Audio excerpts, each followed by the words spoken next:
One I hope कि सब ठीक ठाक होंगे।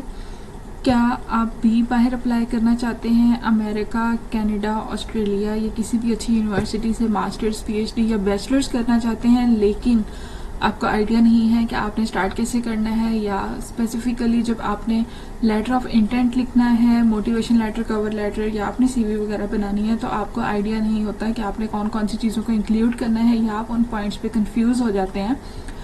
तो घबराने की बिल्कुल भी बात नहीं है। बहुत सारी यूनिवर्सिटीज़ ऐसी हैं जिन्होंने अपनी वेबसाइट के ऊपर पीडीएफ के फॉर्म में प्रॉपर गाइडलाइंस बता दी हुई हैं कि आपने किन किन चीज़ों को टारगेट करना है। And basically because I am a PhD student in America, और मैंने खुद भी ये चीज़ें नोटिस की हैं और अपने फ्रेंड्स में भी देखा है कि बहुत सारे बच्चे या स्टूडेंट्स जो भी हैं वो चाहते हैं कि हमें बनी बनाई जो खिचड़ी है ना वो मिल जाए और हमें खुद से कोई काम ना करना पड़े। तो आज के इस वीडियो में मैं बहुत इंपॉर्टेंट गाइडलाइंस शेयर करना चाह रही हूँ कि आपको अपने लेटर ऑफ इंटेंट में कौन कौन सी चीज़ों को ऐड करना है। तो सबसे पहले आपने अपना इंट्रोडक्शन लाजमी बताना है, और उसमें there is no need to tell your name, आपके सिटी का नेम और उसकी क्या हिस्ट्री है, इस तरह की चीज़ों को बिल्कुल भी ऐड करने की ज़रूरत नहीं है। जस्ट टू द पॉइंट अपनी डिग्री के बारे में बताएं कि आपने बैचलर्स या मास्टर्स किया हुआ है, और एक वर्ड में बस बता दें कि आपकी कौन सी यूनिवर्सिटी थी, और जो है ना फिर आप आगे उसको लेके चलें। और थोड़ा बहुत ये है कि आप अपने रिसर्च इंटरेस्ट वगैरह के बारे में बताएंगे, या अगर कोई एडवर्टाइज पोजीशन है तो उस पोजीशन के बारे में आप बताएं कि आपको क्यों इंटरेस्ट है इसमें, और आपका रेलिवेंट रिसर्च एक्सपीरियंस क्या है, और आप इसको कैसे आगे बेटर लेके चल सकते हैं, या आप बाकी कैंडिडेट से किस तरह से बेहतर हैं। और इसमें आपने लाजमी अपने शॉर्ट टर्म्स और लॉन्ग टर्म के जो करियर गोल्स हैं उनको इंक्लूड करें हैं, और बताना है कि अगर आपको ये अपॉर्चुनिटी मिलती है तो आप अपने करियर गोल्स को कैसे इंप्रूव कर सकते हैं। इसका बेनिफिट आपके लिए, आपकी कंट्री के लिए, आपके रीजन के लिए या ओवरऑल वर्ल्ड के लिए क्या हो सकता है, और आप अपने फील्ड में किस तरह से एडवांसमेंट लेके आ सकते हैं। और अगर ये डिग्री आप ले लेते हैं इस यूनिवर्सिटी में आके, ये जो एक्सपोजर होगा वो आपका अपने प्रोफेशनल गोल्स के लिहाज से किस तरह से हेल्पफुल रहेगा। और जो भी रिसर्च इंटरेस्ट हैं आपके, क्या वो मैच हो रहे हैं किसी प्रोफेसर के साथ या नहीं मैच हो रहे। अगर नहीं भी मैच हो रहे तो आप उसका क्योंकि हमारे पाकिस्तान में स्पेशली अनफॉर्चुनेटली बहुत ज़्यादा रिसर्च के ऊपर इतना ज़्यादा फोकस नहीं किया जाता, तो आपने क्या करना है कि जो आपने रेलिवेंट सब्जेक्ट्स पढ़ रखे हैं या आपका जो इंटरेस्ट है आप उसके बारे में बताएं कि मुझे इन चीज़ों के बारे में आइडिया है, अंडरस्टैंडिंग है, and I want to pursue them, like मैं उसको एक्सेल कर सकता हूँ या कर सकते हैं।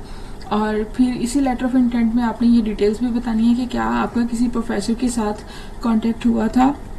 और क्या वो फैकल्टी मेंटर करने के लिए आपको विलिंग है या नहीं है। क्योंकि कुछ यूनिवर्सिटीज़ में ये चीज़ें मैटर करती हैं कि आपने लाजमी आपके पास कोई एक्सेप्टेंस या किसी प्रोफेसर के लिहाज से कुछ अंडरस्टैंडिंग एक होनी चाहिए कि ठीक है इस बच्चे के साथ मैंने एक दो इंटरव्यूज़ कर लिए हैं और मुझे लग रहा है ही और शी कैन डू वेल, तो वो रख लेते हैं। कुछ लोग जो हैं वो डायरेक्टली अप्लाई करते हैं यूनिवर्सिटीज़ की वेबसाइट के ऊपर जाके, उनमें ऐसा जैसे कोई रिक्वायरमेंट या फॉर्मेलिटी नहीं होती, तो जिन लोगों ने अप्लाई किया होता है उन सबका इंटरव्यू करते हैं और उसमें से जो उनको बेस्ट कैंडिडेट लगता है तो उसको वो हायर कर लेते हैं। And don't forget to add your relevant research experience. अगर आपने पास में कोई टीचिंग की है, आइदर वो यूनिवर्सिटी, कॉलेज, स्कूल लेवल, या अगर आपने बच्चों को ट्यूशन्स भी पढ़ाई हैं तो अपना वो एक्सपीरियंस भी लाजमी ऐड करें। और आपने अगर कोई रिसर्च के लिहाज से कोई इंटर्नशिप्स की हैं, कोई आपने सेमिनार, कोई ट्रेनिंग, कोई वर्कशॉप, कोई कॉन्फ्रेंस कुछ भी अटेंड किया तो आपने उन चीज़ों को लाजमी ऐड करना होता है। और अपने जो फ्यूचर करियर गोल्स हैं उसको भी आप लाजमी बताएं कि अगर ये यूनिवर्सिटी में आपको ये डिग्री हासिल करने का मौका मिलता है तो वो आपके लिए कैसे हेल्पफुल रह सकती है। तो इन चीज़ों में आपने किसी भी चीज़ की रेपुटेशन नहीं करनी। ओवरऑल अपनी राइटिंग को